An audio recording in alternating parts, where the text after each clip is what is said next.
The term station wagon has been around for even longer than the earliest horseless carriages. Ford's legendary Model T was a platform on which some of the earliest motorized station wagon examples would appear. Indeed, across the planet, this most utilitarian and versatile forms of automotive transportation existed under many names.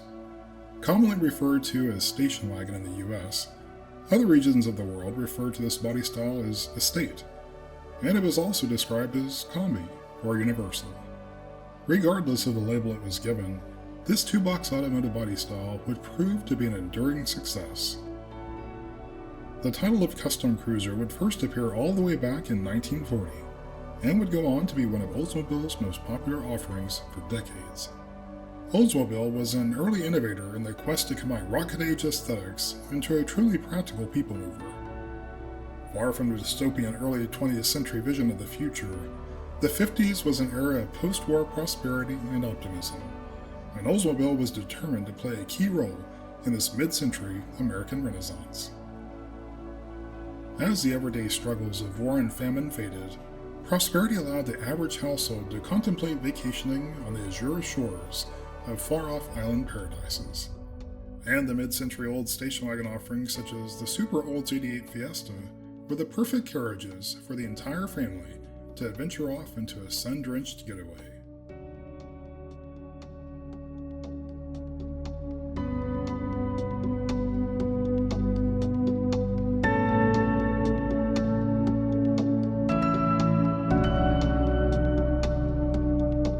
As Oldsmobile's full-size offerings evolved into the 1960s, so would the Fiesta station wagon, which incredibly maintained much of the character lines of its high-fashion convertible sibling.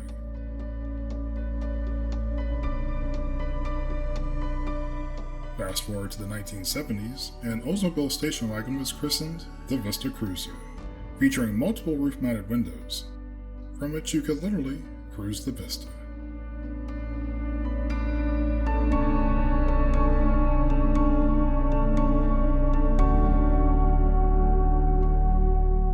As the end of the 1970s neared, the Vista Cruiser moniker would be retired and replaced with Custom Cruiser, likely because the roof-mounted windows were no longer on offer due to cost-cutting as well as complaints related to water leaks and wind noise.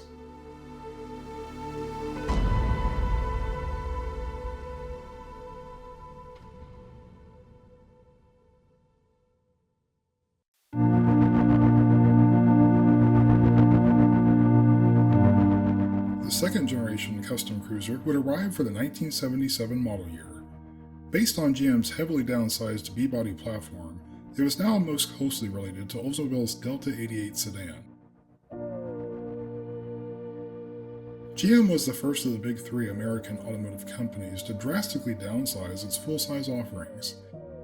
A risky move that came at the precise time oil embargo fears were lessening.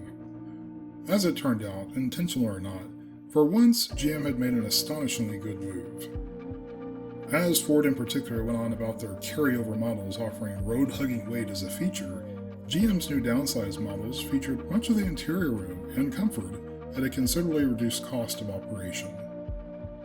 And compared to its corporate offerings, the Olds Delta 88 on which the Custom Cruiser was based offered a touch more luxury and refinement, as was expected of an Oldsmobile.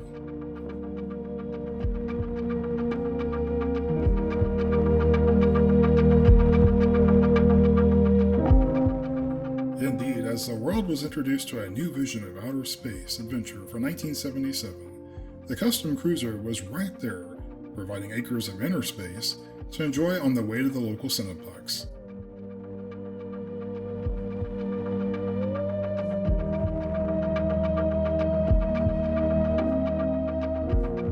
And regardless of trim, Cutlass Cruiser was capable of transporting up to 8 passengers in a cocoon of deep pile carpet and velour, something even modern automotive offerings would struggle to compete with.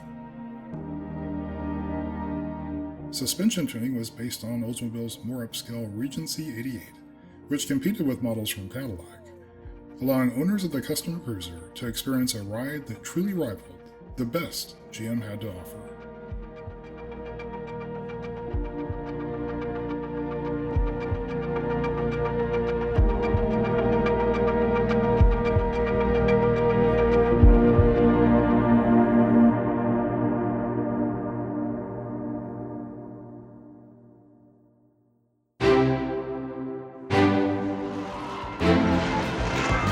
New Oldsmobiles are in early this year. Far from the chaotic introduction of the 1980s Oldsmobiles, as featured in the classic Blues Brothers flick, Olds interiors offered a truly serene environment. Both the more upscale wood-cladded and more basic Custom Cruiser variants offered velour interior upholstery at no extra cost.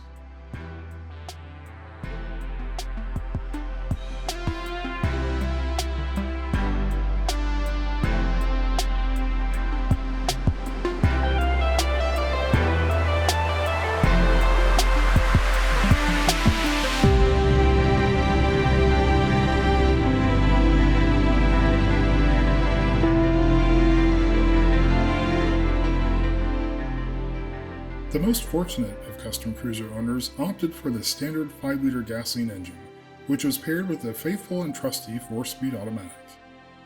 Though there were others that opted for a much less fortunate reality. More on that to come. Regardless of the chosen powertrain, the options on offer were many, one of the most novel of which was an early fiber optic based monitoring system to alert of headlamp, turn signal, and even high beam failure.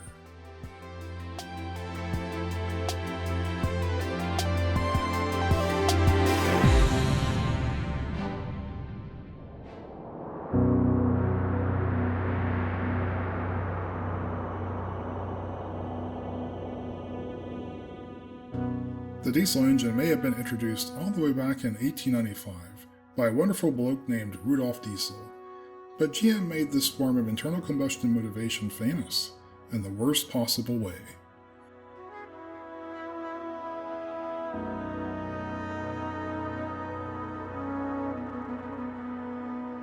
Few engines have earned a worse reputation than the Oldsmobile 5.7-liter diesel, introduced in the early 80s. Loosely based on the gasoline engine, this diesel power plant would prove so disastrous it would negatively impact America's adoption of a truly innovative and efficient automotive power plant for decades. And before the issues with head gaskets and numerous other reliability concerns were known, this power plant would be offered in many of GM's otherwise sound offerings.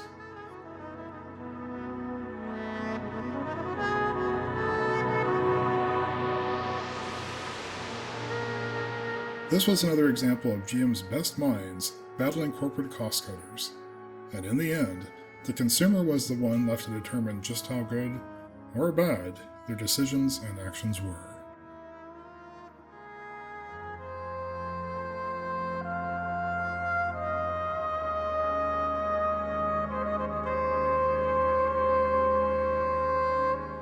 Cursed powertrain or not, the Custom Cruiser would carry on, featuring one of the widest arrays of standard and optional features on offer for any vehicle of its time, foreign or domestic.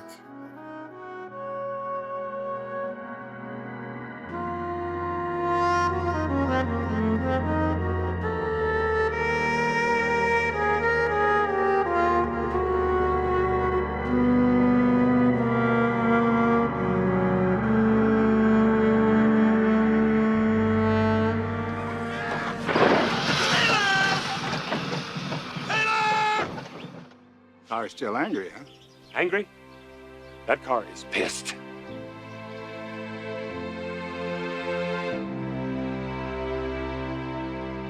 By 1983, GM's downsized B-body platform had proven to be an unexpected success, and the Olds 88 offering on which Custom Cruiser was based was no exception.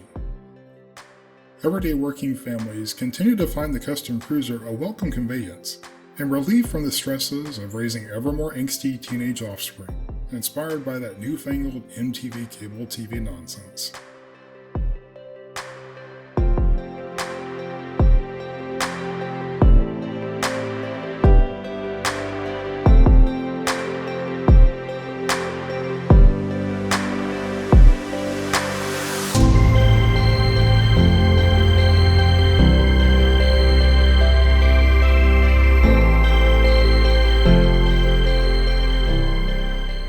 And the Oldsmobile lineup of faux wood-clad wagons would continue to expand as the 80s progressed, including the J-body based Vista Cruiser, just the thing for up-and-coming yuppies to arrive in style.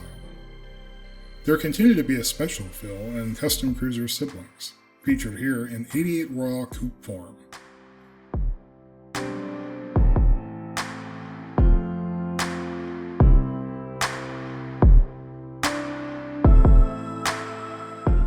Indeed, at this cultural crossroads that existed in this time period that many of us Gen X folks remember fondly, Custom Cruiser is a warm reminder of the past, the present, and a revolution unlike America had ever experienced.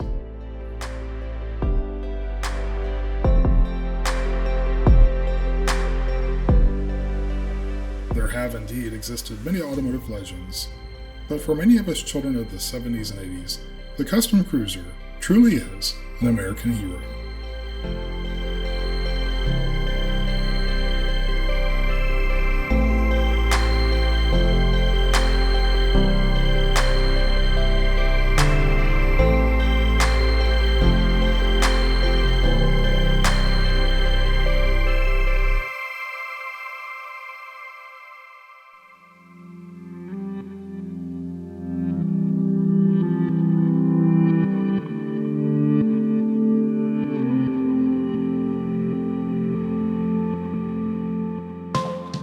As the decade of the 1980s drew to a close, many in America would look back fondly upon the romantic frontier days of which the station wagon concept was born. It is no coincidence that the wagon body style of this period featured nostalgic touches such as wood-tone cladding and spoke wheel ornamentation.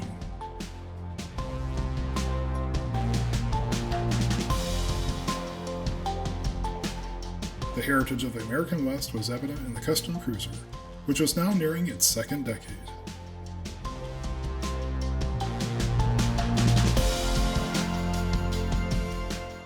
And though twilight was nearing, it is remarkable that Custom Cruiser and the full-size B-body GM platform on which it was based has survived numerous predictions of imminent extinction.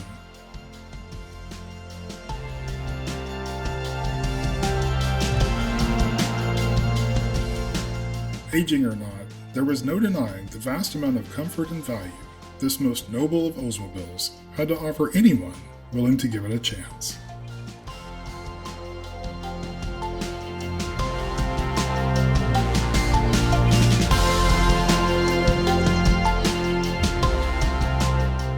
Predictably, there was little change for 1987 for one of Oldsmobile's most venerable offerings, though the most eagle-eyed may have spotted by now the revised steering wheel, instrumentation updates, and of course the mandatory third brake light, which debuted in 1986.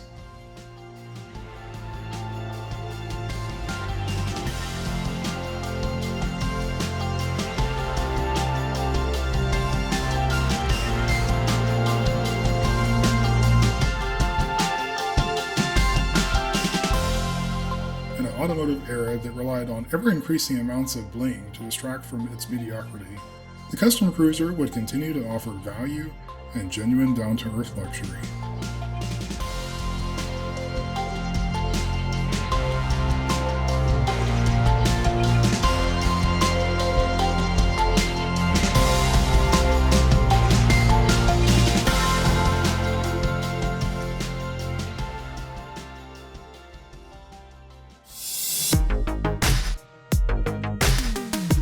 As the magical period of the 1980s neared its end, GM's everyday luxury division was working hard to convince the world that its latest offerings represented the new generation of Olds.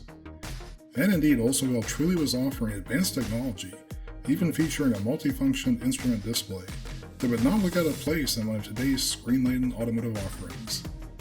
True credit goes to Oldsmobile in continuing to provide its legacy offerings, such as the well-regarded Custom Cruiser, in such a time of rapid advancement in automotive technology.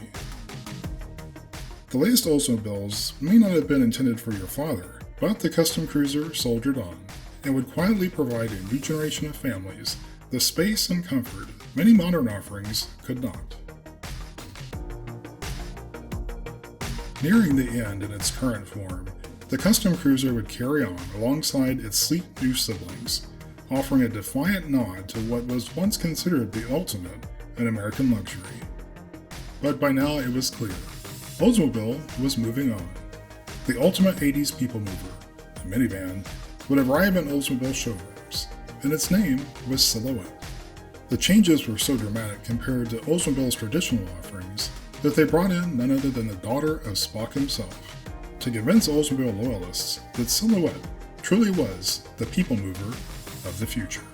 And some would make the transition, but many continued to stay faithful to the classic body and frame station wagon their parents and grandparents valued so dearly.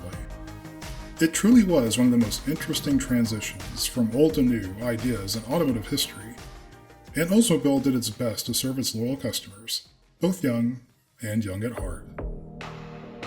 As the 90s dawned, Oldsmobile would continue to work hard to define its relevance in the automotive landscape.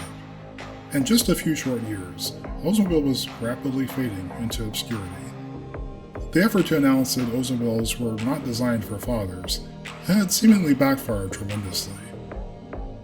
But as it had many times in its storied history, Oldsmobile would evolve in an attempt to survive, and introduce an all-new Custom Cruiser that was radically different from its predecessor. Unfortunately, it continued to be radically similar to GM's corporate siblings, and as was always the case, the Cutlass Cruiser was a near-carbon copy of Chevy and Buick offerings. That said, the mere fact that a full-size station wagon continued to exist for many was a genuine dose of nostalgia.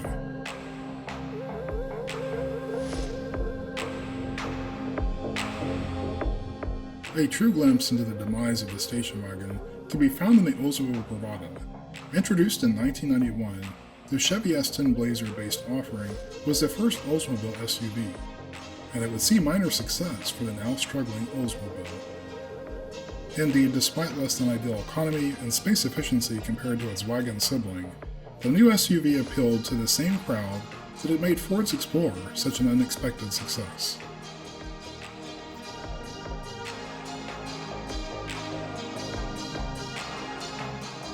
And as twilight set on the full-size Custom Cruiser, after many years of faithful service, the smaller sister ship, the Cutlass Cruiser, would also be nearing its end of service.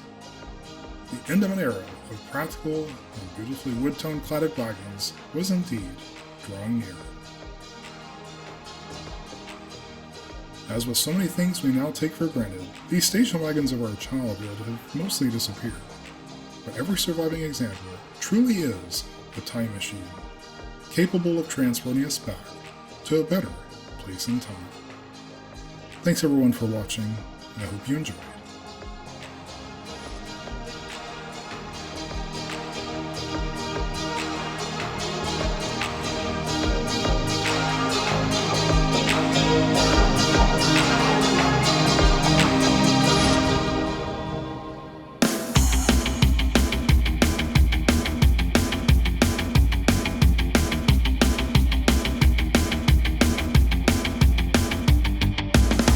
Curiosities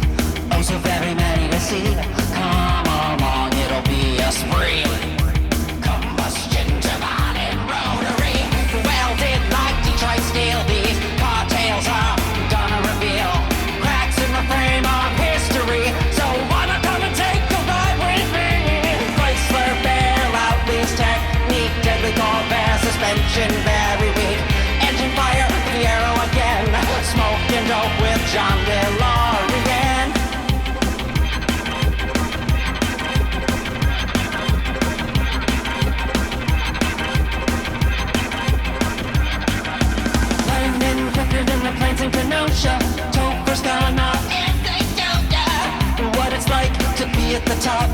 Go all electric, watch your models drop. Shift into second, and soon we'll be experience all triviality. Come on, you gotta go in the back of my mom's Pinto.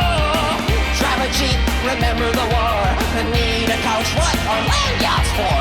Faster than a trucker, quick as a nail. Let's all listen to chauffeurs' car tales.